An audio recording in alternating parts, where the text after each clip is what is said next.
Alarms were screaming through the palace when the guards dragged me out of my bunk and marched me down 11 flights of stairs without telling me why.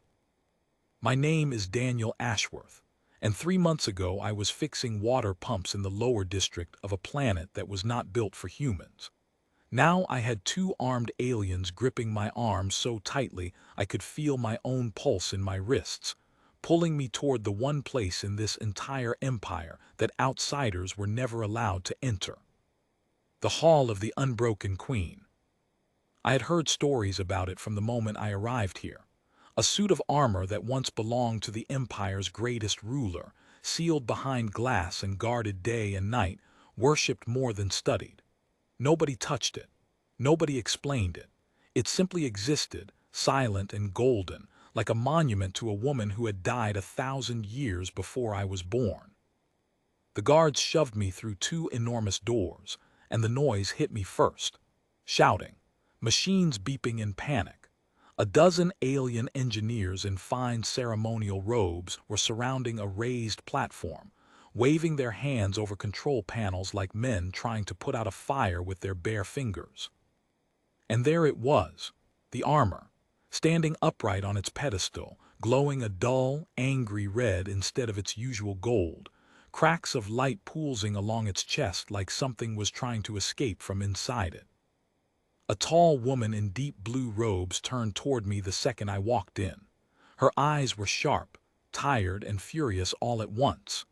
This was Commander Isolde Varro, head of the Queen's Royal Guard, and the only person in this room who looked like she hadn't slept in days.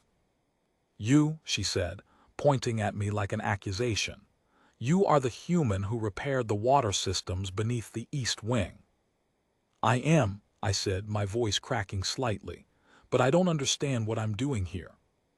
"The armor is dying," she said, "and every engineer this empire has trained for generations has failed to stop it." Behind her, an older alien man in gold-trimmed robes scoffed loudly.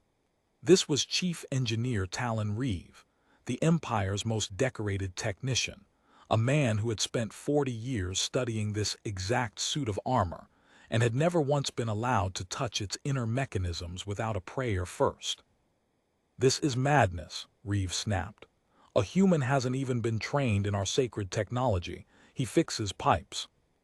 "And every one of your prayers has done nothing," Commander Varro shot back. "In 6 hours, that armor will either stabilize or it will detonate, and half this palace will go with it. I am done watching tradition kill us." The room went cold. Detonate. Nobody had said that word to me before now. I stepped closer to the platform despite every instinct telling me to run the other way. The armor was beautiful, even now, even angry and glowing red. It looked less like metal and more like something alive, its surface rippling faintly as if it were breathing. "What happened?" I asked. "What did you do before it started doing this?" Reeve's jaw tightened. "We performed the communion, as we always have, as our ancestors always have." "What's the communion?" "A sacred ritual," he said, as if I had asked something insulting. "The engineers kneel before the armor, recite the ancient verses, and offer their intent to serve. The armor senses the purity of our devotion and responds." I blinked. "You talked to it." "We communed with it," he corrected sharply. "And it's never actually worked, has it?" I said. "Not once, not in 1,000 years." The silence that followed told me everything. Commander Varro stepped between us before Reeve could answer. "The armor has not activated in living memory.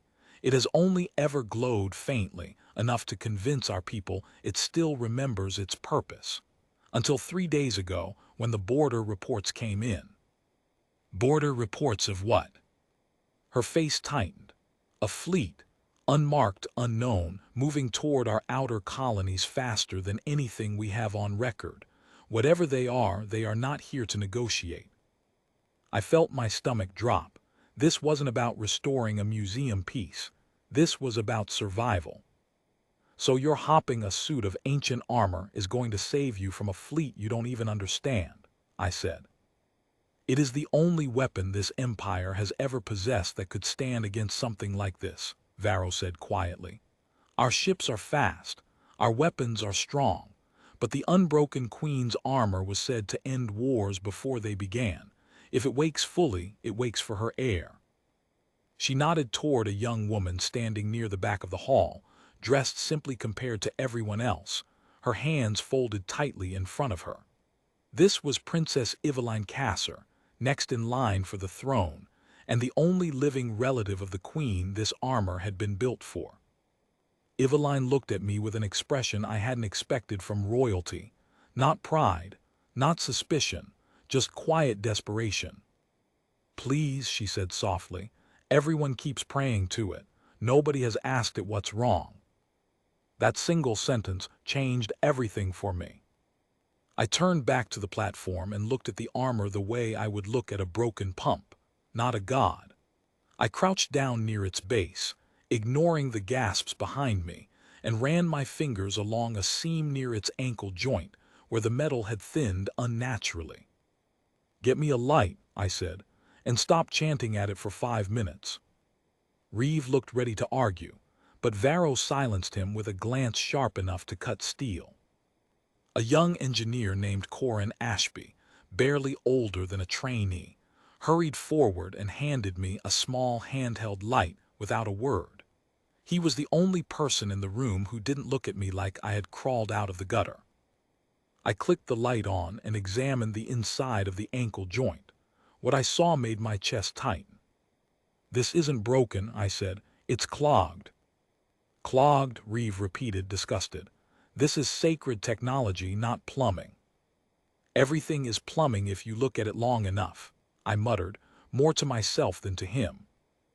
I traced the thin channels running along the armor's frame, the same kind of channels I had spent weeks clearing out in the palace's water systems, except these weren't carrying water. They were carrying some kind of energy, something thin and bright moving sluggishly through veins that were never meant to be blocked. "There's residue in here," I said. "Old residue built up over decades, maybe longer. It's restricting flow. That's why the armor's overheating. It's not angry, it's suffocating."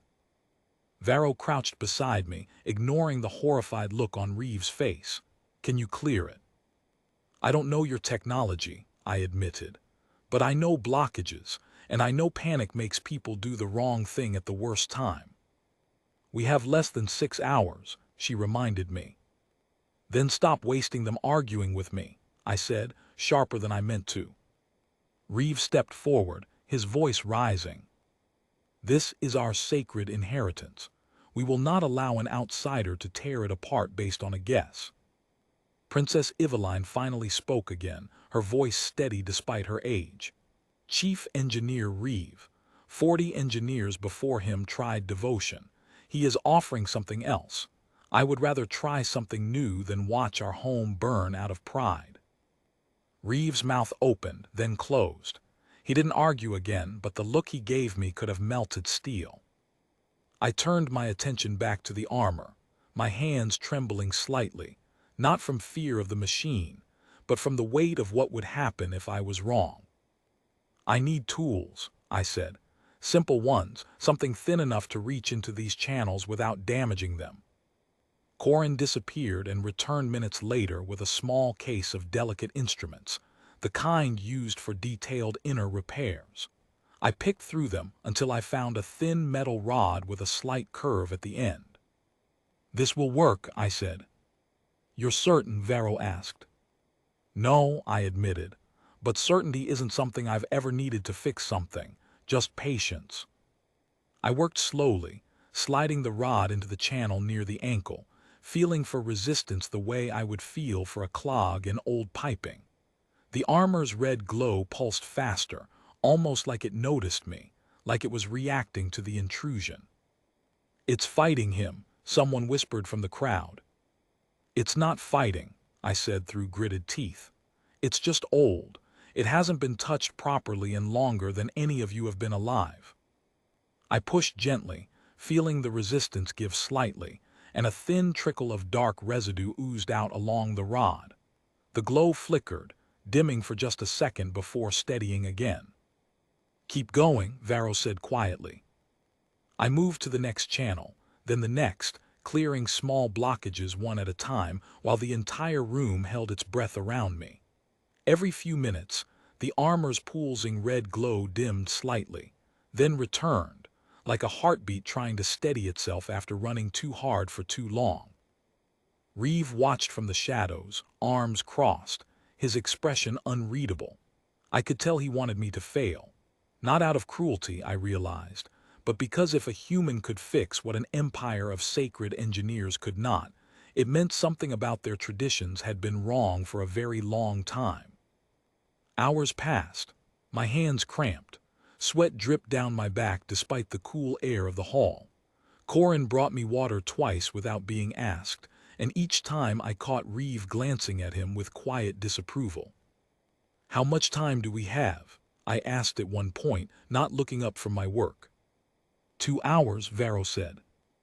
"Then stop asking and let me focus," I said, immediately regretting my tone, though nobody in the room seemed to mind. By the 4th hour, the armor's glow had shifted from an angry red to a duller orange, still unstable but calmer, like a fever beginning to break. I reached the final channel, the one running along its chest, the same place where the cracks of light had first appeared. This one was different, thicker, denser, my rod barely fit. "This is the core pathway," Corin said quietly, standing beside me now instead of across the room. "If this one fails, the others won't matter." "Then let's not fail," I said. I worked the rod in slowly, feeling for the blockage the way I would feel for the exact moment a stubborn valve finally gave way. My hands shook, not from exhaustion, but from knowing that if I pushed too hard, I could damage something no one alive knew how to rebuild. The armor's glow pulsed violently, the loudest surge yet, and for a moment I thought I had made a terrible mistake. Alarms nearby spiked in volume. Someone in the crowd gasped. Reeve stepped forward as if to pull me away. "Wait," Princess Eveline said sharply, freezing him in place. "Let him finish." I steadied my breathing and pushed the rod the final distance, feeling the blockage finally break free. A thick pulse of dark residue drained out along the channel, and the orange glow across the armor's surface shifted, slowly, unmistakably, into a warm and steady gold. The alarm stopped. The room fell utterly silent. For a moment, nobody moved. Then the armor's chest plate shifted with a soft mechanical sound, folding open just slightly, like it was finally exhaling after holding its breath for 1,000 years. "It's stabilizing," Corin whispered, staring at the readings on a nearby panel. "Energy flow returning to normal, core temperature dropping." Commander Varro exhaled a breath I don't think she realized she had been holding. "You did it." "We did it," I corrected, glancing at Corin, who looked like he might cry from relief.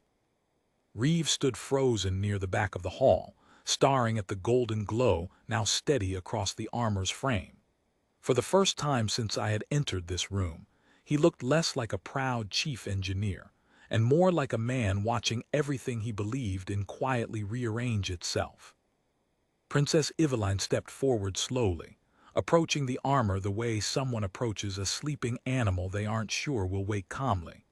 She placed her palm gently against its chest, and the golden light pulsed once, softly, almost like a greeting. "She's still in here," Eveline whispered, "somehow." "Who?" I asked. "The Unbroken Queen," Varro answered quietly. "It said a piece of her will remain within this armor, her memory, if nothing else. We always believed devotion would wake her.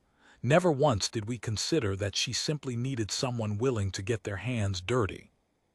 I didn't know what to say to that, so I said nothing at all. Reeve finally stepped forward, his earlier hostility replaced with something quieter, more thoughtful. He looked at the rod still in my hand, then at the golden armor standing calm and steady on its pedestal. 40 years, he said softly. 40 years I dedicated to this hall, and I never once thought to simply look inside it." "You were taught to worship it," I said. I was taught to fix things, different lessons. He nodded slowly, something like respect settling into his tired eyes. Perhaps we have been asking the wrong questions for a very long time. Commander Varro turned to address the room, her voice carrying the same authority I imagined she used on the battlefield. Send word to the fleet. Tell them the armor is stable. Tell them we may yet have a defense against what's coming. The engineers around the room began moving again, checking systems, recording readings, their earlier panic replaced with careful, purposeful work. For the first time since I had arrived, the hall of the Unbroken Queen didn't feel like a shrine. It felt like a workshop. Princess Eveline turned to me, her expression softer now, almost curious. What made you think to look for a blockage instead of asking it what was wrong the way everyone else did? I thought about the question for a moment before answering. Where I come from, we don't have machines that listen to prayers. We only have machines that break, and people stubborn enough to keep fixing them until they work again. I didn't know your traditions. I just knew what a clog looks like. She smiled faintly. Maybe that's exactly what she would have wanted. Someone who saw her as a person who built something practical, not as a legend too sacred to touch. Corin approached me quietly, holding out his hand. Thank you, he said. I've trained under Chief Engineer Reeve since I was a child. I've recited those verses more times than I can count. I never once thought to ask what those verses were actually accomplishing. They probably weren't accomplishing anything, I admitted. But they gave people comfort, and sometimes that matters too, just not when the deadline is real. He laughed softly, the tension of the last several hours finally beginning to drain from his shoulders. Commander Varro walked over to me last, studying me carefully, the way someone studies an unexpected outcome they're still trying to understand. You will be compensated, of course, generously, but I suspect you already understand that isn't why you did this. I did it because nobody else would, I said honestly, and because I couldn't stand in a room and watch something break just because everyone was too afraid to actually look at it closely. She nodded slowly. That may be the most valuable trait your species carries, not your strength, not your numbers, your willingness to look directly at a problem instead of praying it away. I glanced back at the armor one final time, glowing steady and gold, calm now in a way it hadn't been in 1,000 years. Whatever threat was moving toward this empire's borders, whatever fleet commander Varro feared enough to drag a human plumber into a sacred hall in the middle of the night, this empire now had something it hadn't possessed in living memory.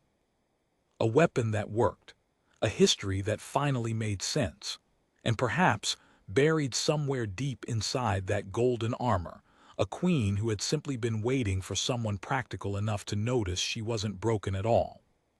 She had only ever been forgotten. As the guards escorted me out of the hall that night, Reeve stopped me at the door, his expression unreadable once more. Engineer Ashworth, he said, using a title he clearly wasn't used to giving to someone like me. Yes, I said, turning back. Perhaps tomorrow you could teach me about clogs, he said, almost smiling. I laughed for the first time since the guards had dragged me out of my bunk, and for a brief moment, standing in that ancient hall beneath the steady golden glow of a queen's legendary armor, I realized something simple.